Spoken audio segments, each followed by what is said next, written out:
सफ़ेद साड़ी पहने, उम्र लगभग 50 वर्ष, वह रोज़ भगवान का नाम लेते हुए अपने दिन काट रही थी। अपनी रोजी रोटी के लिए वह जंगल से लकड़ियाँ और फल लाकर गांव में बेच दिया करती थी। एक दिन जब वो जंगल के अंदर काफ़ी दूर तक चली गई, तभी उसे झाड़ियों के बीच से किसी के कराहने की आवाज़ सुनाई दी। पास जाकर देखा तो एक गरुड़ पक्षी का बच्चा घायल अवस्था में पड़ा था।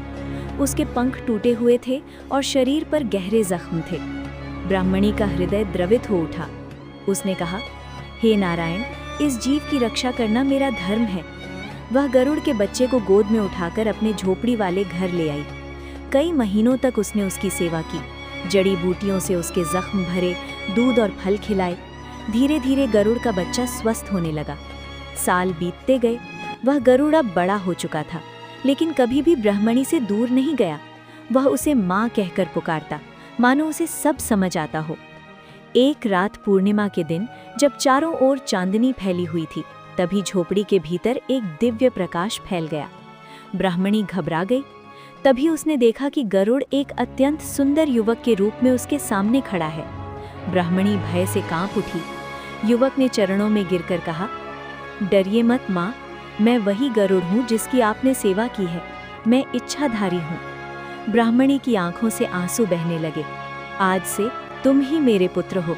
कुछ समय बाद उस युवक ने कहा, माँ, मैं विवाह करना चाहता हूँ राजकुमारी से। ब्राह्मणी घबरा गई। बेटा, राजा हमें दुत्कार देगा। लेकिन पुत्र के आग्रह पर वह महल गई। पहली बार राजा ने उसे अपमानित कर भगा दिया। दूसरी बार सैनिकों ने धक्का देकर बाहर फेंक दिया। तीसरी बार राजा ने शर्त रखी, अगर सूर्योदय से पहले मेरे महल के सामने आकाश में स्वर्ण नगर बन जाए तो विवाह स्वीकार होगा। उस रात गरुड़ ने अपने दिव्य पंख फैलाए, आकाश में बिजली चमकी और देखते ही देखते एक भव्य स्वर्ण महल प्रकट हो गया। राजा विवश हो गया। विवाह हुआ। विवाह के बाद गरुड़ दिन में पक्षी और रात में मनुष्य बनता। उसने राजकुमारी को चेतावनी दी, अगर किसी को मेरा रहस्य बताया तो मैं श्रापवश अदृश्य लोक में कैद हो जाऊंगा। कुछ समय बाद एक उत्सव में राजकुमारी से भूल हो गई। उसने अपनी माँ को सच्चाई बता दी। उसी क्षण आकाश गड़गड़ाया और गरुड़ अदृश्य हो गया। राजकुमारी विलाप करती हुई पति की खोज में निकल पड़ी। जंगल, पर्वत, देवता सब जगह भटकी। अंत में समुद्र देव ने बताया, तुम्हारे पति को काली छाया लोक की चुड़ैल ने कैद कर लिया है। राजकुमारी ने समुद्र पार किया।